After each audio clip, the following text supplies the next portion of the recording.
Olá, querido, seja bem-vindo ao canal Palavra de Esperança. Sou o pastor Vanderlei Andrade. Nesta manhã vamos meditar em Mateus 6, 25 a 34. O tema da nossa devocional hoje será 7 razões para não nos preocuparmos. Eu amo esse texto e ele me lembra um outro texto que eu admiro muito e está sempre na minha mente. E se você já me ouve há algum tempo, você vai rapidamente lembrar dele. É a carta de Paulo aos Filipenses, capítulo 4, versículos 6 e 7. Paulo escrevendo aos Filipenses, preso, é a carta da alegria. Ele está preso, mas ele não é prisioneiro de Roma, ele é prisioneiro de Cristo, e por isso ele tem alegria, contentamento. Ele escreve, nos encorajando: não andeis ansiosos por coisa alguma, antes, em tudo, sejam vossos pedidos conhecidos diante de Deus, pela oração e súplica, com ações de graças. E a paz de Deus, que excede todo o entendimento, guardará os vossos corações e os vossos pensamentos em Cristo Jesus. Paulo está encorajando a igreja de Filipe a confiar, a descansar, a não andar preocupado, ansioso. Eu tenho certeza, ele ouviu isso do próprio Cristo. Ele ouviu isso como encorajamento para a sua vida e ele tomou isso como atitude para então viver numa vida plena e confiante no Senhor. Quais são então as 7 razões para nós não nos preocuparmos, baseado em Mateus 6, de 25 a 34. Versículo 25, temos a primeira razão. Versículo 25 de Mateus 6 diz assim: porque vos digo, não andeis ansiosos por vossa vida, quanto ao que haveis de comer, beber ou vestir, porque o corpo é maior do que o vestir. Não é a vida mais do que o alimento e o corpo mais do que as vestes? Aqui tem um princípio bíblico que Jesus quer nos ensinar. Os detalhes da nossa vida podem ser confiados ao Deus que criou a mim e a você. E aí, o que nós temos de lição aqui? Se Deus, que criou o corpo, que é muito mais complexo, não dará a vestimenta, o alimento e a bebida, é algo para a gente pensar. Se Deus, no seu poder e graça, criou o nosso corpo, ele certamente pode fazer o que é menor, que é nos dar alimento, vestimenta e bebida. Portanto, a primeira razão para não nos preocuparmos é confiarmos no poder de Deus e na grandeza da sua graça, do seu amor para conosco. A segunda razão está no versículo 26. Jesus disse: observai as aves do céu, não semeiam, não colhem, nem ajudem em celeiros, contudo vosso Pai Celeste as sustenta. Porventura não valeis vós muito mais do que as aves? Preocupar-se com o futuro prejudica os esforços que precisamos dedicar ao hoje, ao presente. Viva um dia de cada vez. É por isso que Jesus vai terminar este texto dizendo: basta cada dia o seu próprio mal. Então, não se esforce para preocupar-se com o futuro. Planeje, execute um planejamento bem feito, isso ajudará a descansar, mas não fique inquieto quanto ao futuro. O amanhã pode ou não chegar. Por isso que a palavra preocupação é uma preocupação indevida, é preocupar-se com o que há de vir. E eu li um livro certa vez dizendo que 90% das nossas preocupações são indevidas. E eu estou exercitando isso na minha vida, porque preocupações vivem querendo nos assaltar todos os dias, não é verdade? Hoje talvez foi um dia que você acordou e batalhou com sua mente por causa das preocupações. Talvez você tenha sido assaltado na madrugada por preocupação e ansiedade. Então, descanse no Senhor. Não deixe a preocupação consumir o seu tempo. Não deixe a preocupação consumir e prejudicar o seu relacionamento com Deus.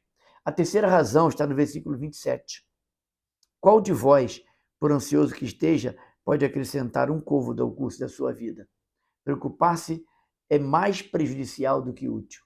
Eu tenho um pensamento que eu gosto de falar ele quando eu estou pregando sobre este texto. O pensamento é: a preocupação nos imobiliza, nos paralisa, mas a proatividade nos leva à ação.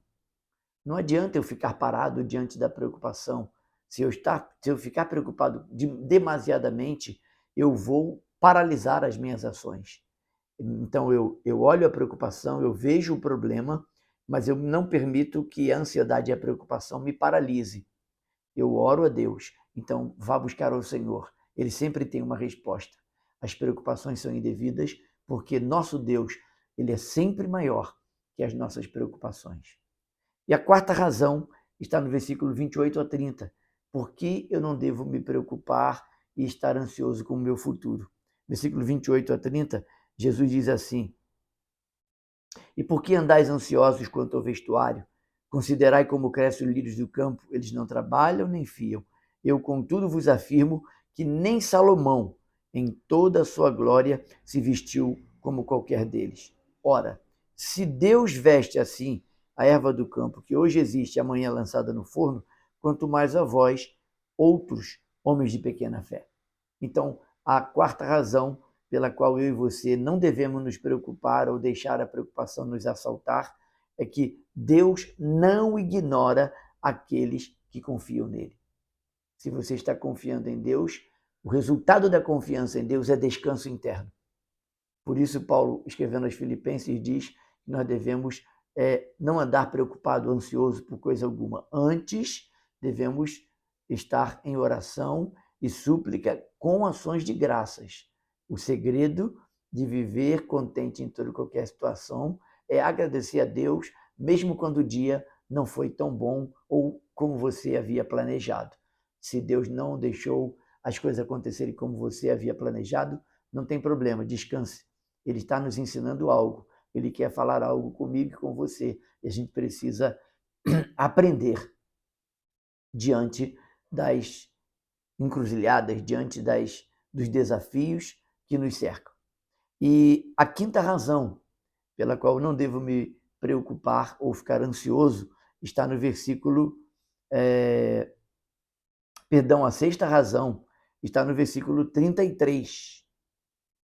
Não é a quinta mesmo. A quinta razão está no versículo 31 e 32. Portanto, não vos inquieteis, dizendo que comeremos, que beberemos, ou com que nos vestiremos. Porque os gentios é que procuram todas estas coisas, pois vosso Pai Celeste sabe que necessitais de todas elas. Se você já me ouviu pregar sobre o Sermão do Monte, você sabe que a palavra gentio aqui seria melhor traduzida por pagãos. O que é um pagão? Um pagão é uma pessoa que não goza de relacionamento íntimo com Deus, não conheceu a Cristo e não tem relacionamento com Deus.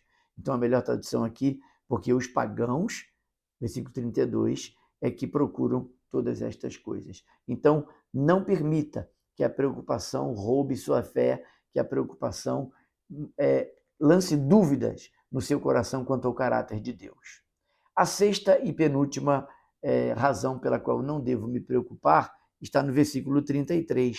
Buscai, pois, em primeiro lugar o seu reino e a sua justiça, e todas estas coisas, quais coisas? Comida, bebida e vestimenta, que ele falou no versículo 32, 31. Então, comida, bebida e vestimenta. Essas coisas, a promessa de Deus, que Deus, o nosso Pai, sabe que nós necessitamos de todas elas. Então, a sexta razão pela qual eu não devo me preocupar ou andar ansioso é porque a preocupação nos impede de dar atenção aos verdadeiros desafios daquilo que Deus quer que nos dediquemos. Há prioridades na nossa vida.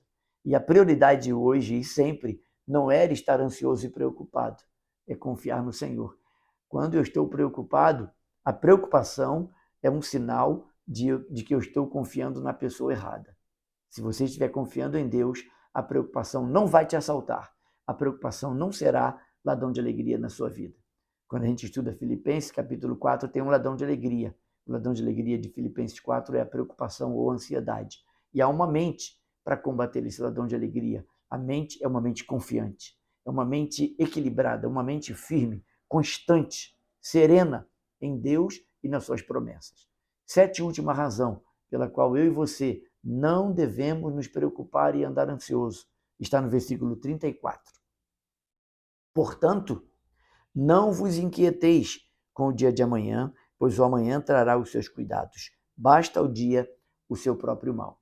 Viver um dia de cada vez evita que sejamos consumidos, mortos, enfraquecidos, desanimados pela preocupação.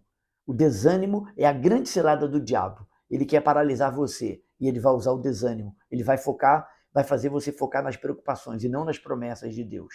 Foque nas promessas, foque na soberania de Deus. Deus é imutável, Deus é poderoso, Deus te ama. Se Ele está permitindo, é porque Ele quer te ensinar algumas coisas. Aprenda. Não é por quê, é para quê? Esta é a pergunta. Ah, Senhor, por quê? Não. Senhor, para quê o Senhor está permitindo essa situação na minha vida? Eu quero tirar aprendizado dessa lição de hoje, da aflição de hoje, daquilo que está tentando roubar a minha alegria, a minha paz. E aí, queridos, se nós confiarmos em Deus, nós não seremos consumidos pela preocupação. Planeje, faça planejamentos, mas aquiete a sua alma. Não permita que as preocupações e ansiedades da vida roubem a sua alegria, a sua paz. Tenha um excelente dia, Deus abençoe sua semana. Se você está passando por tribulação, lembre-se das promessas de Deus. Basta cada dia o seu próprio mal. Hoje você vai lutar as guerras de hoje. Amanhã, se Deus permitir, como diz Tiago, faremos isso ou aquilo. Tenha sempre esperança. Deus abençoe sua vida, seu ministério, sua casa. Eu amo você. Vamos continuar firme, confiando no Senhor e olhando para Ele, porque Ele é o autor e consumador da nossa fé. Nele nós podemos confiar. Descanse em Deus e caminhe pela fé até que as portas se abram. Ele estabeleceu um propósito para a minha vida e para a sua vida. Glorifiquemos, pois, a Deus com a nossa vida e com o nosso viver. Se inscreva no canal se você não é inscrito, compartilhe esse vídeo com mais 3 amigos se você foi abençoado com ele. Estamos quase chegando aos 500 inscritos. Hoje vamos chegar na casa dos 430, tenho certeza. E você vai me ajudar na divulgação desse vídeo. E eu agradeço a sua atenção. Tenha um excelente dia na presença de Deus. Eu quero deixar esta palavra para você. Não desanime, não olhe para as circunstâncias, olhe para o Senhor. Que os olhos meu e seu estejam nele, o autor e consumador da nossa fé.